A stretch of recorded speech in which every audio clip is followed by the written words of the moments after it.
સ્થાનિક સ્વરાજની ચૂંટણી પહેલા જ ખેડા જિલ્લા કોંગ્રેસમાં પડ્યું ગાબડું। નડિયાદના ભાજપ કાર્યાલય પર કપડવંજ તાલુકાના કોંગ્રેસના 200 કાર્યકરો આજે વિધિવત રીતે ભાજપમાં જોડાયા।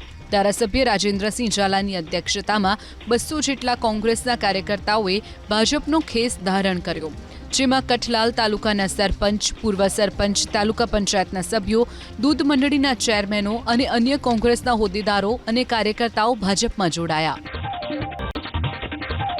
જૂનાગઢ મહાનગરપાલિકાની ચૂંટણી પહેલા જ કોંગ્રેસને લાગ્યો છે ઝટકો। શહેર કોંગ્રેસ કાર્યાલય મંત્રી મનસુખ ડોબેરિયાએ પક્ષમાંથી રાજીનામું આપી દીધું। પક્ષમાં અવગણના થતી હોવાનું કારણ આગળ ધરી મનસુખ ડોબેરિયાએ કોંગ્રેસમાંથી રાજીનામું આપી દીધું। મનસુખ ડોબેરિયા આજે શહેર કોંગ્રેસ કાર્યાલય પર શહેર કોંગ્રેસ પ્રમુખ મનોજ જોશી પાસે મળવાનો સમય માંગ્યો હતો। જોકે શહેર કોંગ્રેસ પ્રમુખ કે અન્ય કોઈ હોદ્દેદાર હાજર ન થતા મનસુખ ડોબેરિયાએ ટેબલ પર રાજીનામું મૂકી જતા રહ્યા।